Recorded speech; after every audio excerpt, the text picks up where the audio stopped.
यहाँ हम लोग साझा किसान मोर्चा, संविधान बचाओ मोर्चा और विभिन्न संगठन, करीब 20 संगठन यहाँ इकट्ठे हुए जवाहर भवन में।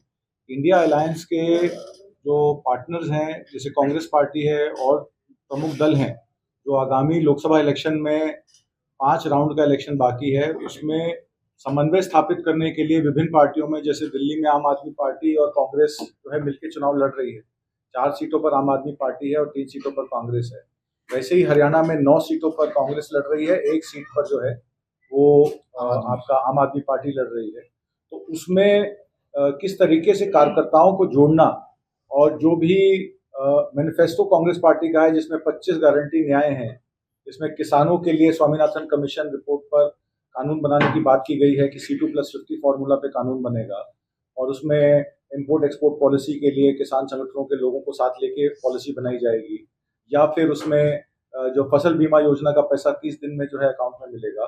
इस तरीके के कई प्रॉमिस हैं। युवा योजना में अग्निवीर स्कीम खत्म करने की बात है, 1 लाख रुपए अप्रेंटिसशिप देने की बात है 1 साल के लिए, महिलाओं के लिए, गरीब महिलाओं परिवारों के लिए, मुखिया के लिए 1 लाख रुपए सालाना अनुदान देने की बात है। तो ये सब चीजें जो हैं, जो कि उनको लोगों तक पहुंचाना, और मोदी सरकार जो किसान विरोधी रही है, श्रमिक विरोधी रही है, युवा विरोधी रही है और महिला विरोधी रही। युवाओं के साथ उन्होंने न्याय नहीं किया।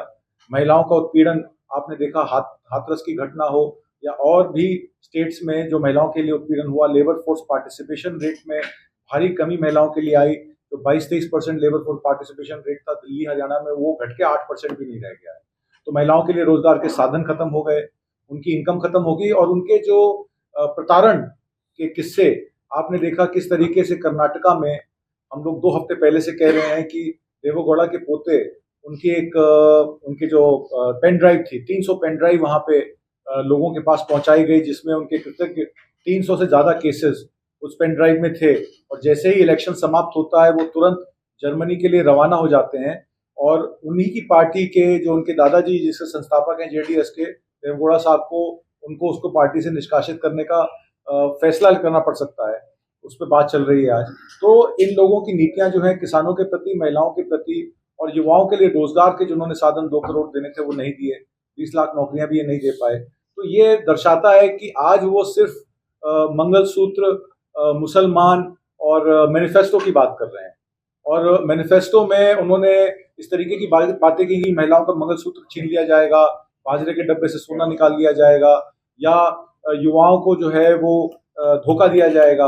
इस तरीके की बातें जब देश का प्रधानमंत्री करता है, तो ये बात तय हो जाती है कि वो सामाजिक न्याय विरोधी भी है, किसान विरोधी भी है और महिला विरोधी भी है। इन सब बातों को पब्लिक तक कैसे पहुंचाएं, दोनों पार्टियों के कार्यकर्ताओं में समन्वय कैसे बने, और ज्यादा से ज्यादा सीटें हरियाणा दिल्ली में जीतकर कांग्रेस पार्टी कैसे आगे बढ़े, इसी पे आज हम लोगों की चर्चा हुई है। और यहाँ के दिल्ली के जितने भी प्रभारी हैं, चाहे वो कांग्रेस पार्टी के हों, आम आदमी पार्टी के हों और अन्य विभिन्न क्षेत्रीय दलों के हों, सबने ये कहा है कि हम आप मिलकर हमारी लड़ाई में हमारा योगदान कीजिए, हमारा समर्थन कीजिए, ताकि ज्यादा से ज्यादा वोट जो है वो इंडिया गठबंधन के पक्ष में पड़े और देश में अब सरकार बदली जाए। 10 साल हो गए सरकार के, आपने कार्यकाल में देख लिया कि जो मैनिफेस्टो में 2014-19 में इन्होंने प्रॉमिस किए, वो प्रॉमिस पूरे नहीं कर पाए।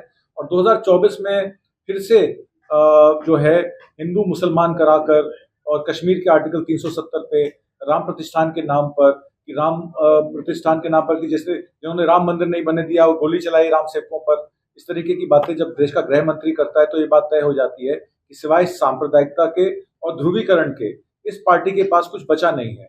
और मोदी सरकार का गिरना अब तय है, ये हम लोगों ने तय किया है। और आने वाले चुनाव में जो भी सीटें बची हैं, 190 सीटों पर ये बात तो क्लियर हो गई है कि इंडिया गठबंधन जो है वो बीजेपी से आगे चल रहा है, मोदी सरकार से आगे चल रहा है। और आगे आने वाले 5 चरणों के इलेक्शन में भी ये कंटिन्यू रहेगा, क्योंकि ये इलेक्शन जो है वो पब्लिक वर्सेस मोदी है, और पब्लिक जो है वो एकजुट हो गई है और वो अब इस सरकार को गिराना चाहती है। और इसी के प्रतिबद्ध होकर हम लोग आगे की लड़ाई अपनी तय करेंगे। मेरे बाद DN सिंह साहब बोलेंगे। अभी आज लोग यहाँ जो इकट्ठा हुए हैं और आप प्रेस कॉन्फ्रेंस आयोजित कर रहे हैं, इसका मकसद हमारा ये है कि जो सरकार है देश में इस समय, उसको पब्लिक ने खारिज कर दिया है। उनके कारनामे इस लायक नहीं है कि उनको आगे कंटिन्यू कराया जाए। हम लोग जनता के लोग हैं, किसान संगठन और कर्मचारी संगठन सब यहाँ इकट्ठा हैं। हमारा मकसद है कि जो चुनाव के टाइम में लोग जितना भी ज़्यादा संभव हो सके मिलके एकजुट होकर वोट करें और वोट करके इनको सत्ता से बाहर किया जाए। हमारा ये जनता का घोषणा पत्र है, हमने जारी किया था।